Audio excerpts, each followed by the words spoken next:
mga artista. Iba pang personalidad sa pelikulang Pilipino nagpasalamat sa suporta ng gobyerno. Pinuri ng mga filmmakers ang administrasyon ni Pangulong Ferdinand R. Marcos Jr. dahil sa pagtulong sa industriya ng pelikula sa ginanap na konsyerto sa palasyo para sa pelikulang Pilipino. Sa konsyerto ay binigyang kilala ang napakahalagang kontribusyon ng industriya ng pelikula sa sining at kultura ng bansa. Ayon kay Film Development Council of the Philippines Chairperson at CEO Jose Javier Reyes, na lubos na pinahahalagahan ng industriya ng pelikula ang pagsisikap ni na Pangulong Bongbong at unang ginang Luis Araneta Marcos na pinangunahan ang ikalimang yugto ng konsyerto sa palasyo.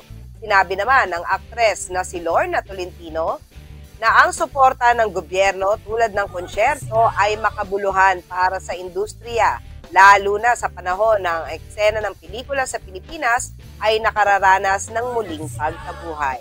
Kaya umaasa siyang magpapatuloy ang mga ganitong programa. Binigyang diin naman ng aktres na si Gladys Reyes na ang konsyerto ay nagpakita ng matibay na pangako ng Administrasyong Marcos sa industriya ng pelikula.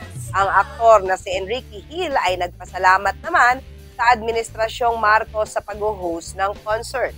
Ang konsyerto sa palasyo para sa pelikulang Pilipino ay isinabay sa 50th edition ngayong taon ng Metro Manila Film Festival na magpapalabas ng 10 pelikula mula December 25, 2024 hanggang January 7, 2020.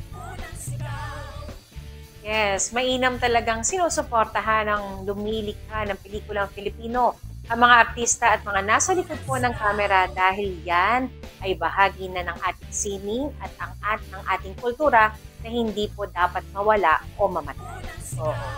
Siyempre, Miss Shane, kasi yung mga pelikula na yan, mapapanood yan ng mga anak natin at ng mga susunod na henerasyon na mapagpapasahan natin siyempre ng ating mga kaugalian at paniniwala na unique o tanging sa lahi lamang nating mga Pilipino.